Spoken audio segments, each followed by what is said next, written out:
Good to be out here finally. Welcome back. Yeah, another day on the beach. How frustrating was this not being here over those last few weeks because of the rule?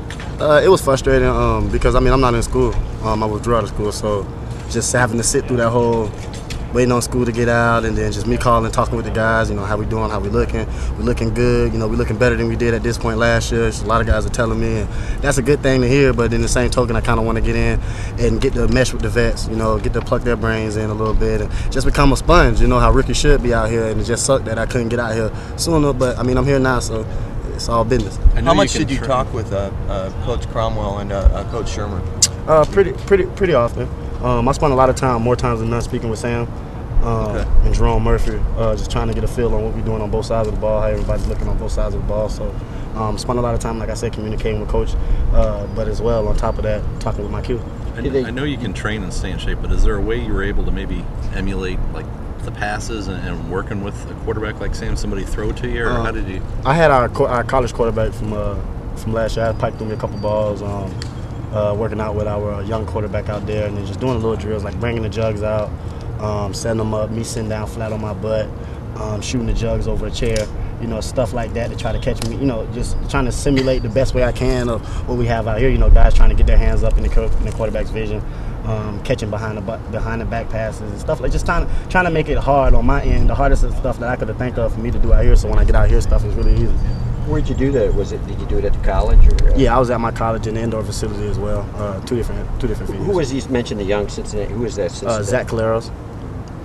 Being out here today, do you feel behind at all, that there's some catching up to do, or where do you think you are mentally? Yeah, I have a lot of catching up to do, just because it was a little install. I came in behind the bubble, but I have no doubt in my mind that I'm going to catch up, through me after practice, sitting with the Qs and I room with a quarterback, so I have a lot of time to study on my hands, and then just meshing with coach them and plucking their brains with me in and out of meetings, and just trying to gather everything I can from the vets and from the rookies that's been here, and like I said, just kind of going out and just making sure I can just stay focused out here while we're out here on the field and don't get lackadaisical, because when you get lackadaisical and you're already behind the bubble, then of course you're going to stay behind the bubble, so I just got to stay focused and just keep pushing. Did you take a playbook home, or did they send you film of practices or anything like that? They sent me some stuff to look over so I can stay refreshed on where I need to line up at splits and so on and so forth, route trees, things of that sort, just so I wouldn't come in extremely, like a deer in the headlights.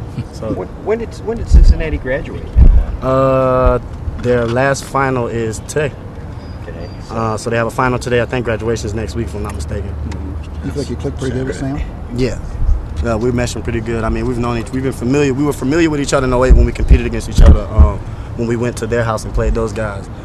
So we was familiar with each other then, but once we found out, like draft day when I got drafted, I got a call out of the blue from Sam, like, hey, we're glad that we're in St. Louis together. I also got a call from Laronitis.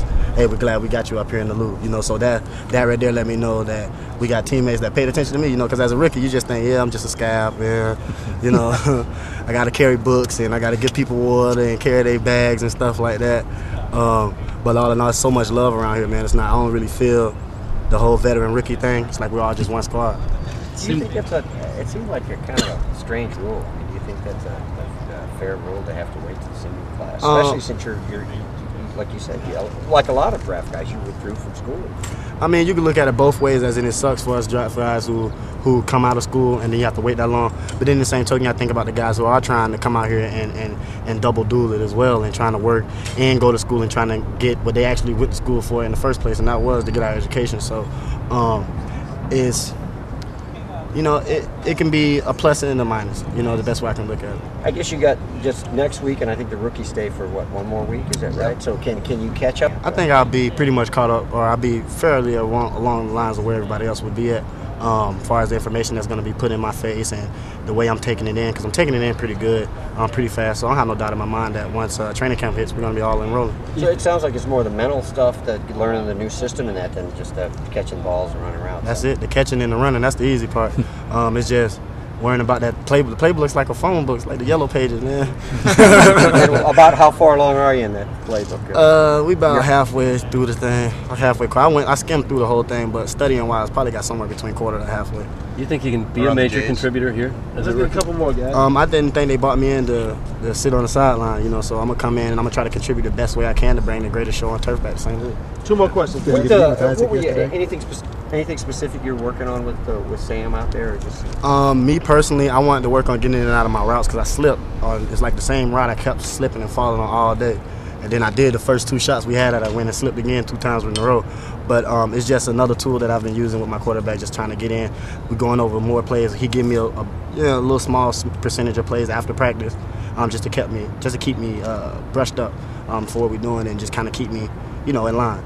He mentioned coming out of the rookie mini camp that you two were already developing a chemistry. Could you see that coming out of that? Yeah, and a lot of people have been like coming, no matter where I've been at. It seems like people have been saying, Marty, it looks like you and Sam are looking real good out there from what we're hearing from either on the internet or them somehow, some way through the grapevine. They're hearing me and Sam are clicking real good, and it just shows, that one, we're out here working. Practice is over and we're still working because we want to be those guys that help contribute right away. I don't want to be a guy that just be known as just a special teams guy. I want to be a guy that come in and help contribute in the special teams as well as the offense. So I'm just a guy that, coach, whatever you want me to do, man, I'm gonna do. You want me to serve water, Gatorade, I'll crack the top, man. You know what I'm saying? So I'm just that guy. I'm trying to make sure I come in and contribute the best way I can. Bobby Boucher, if you have to be. Exactly. Thanks, guys.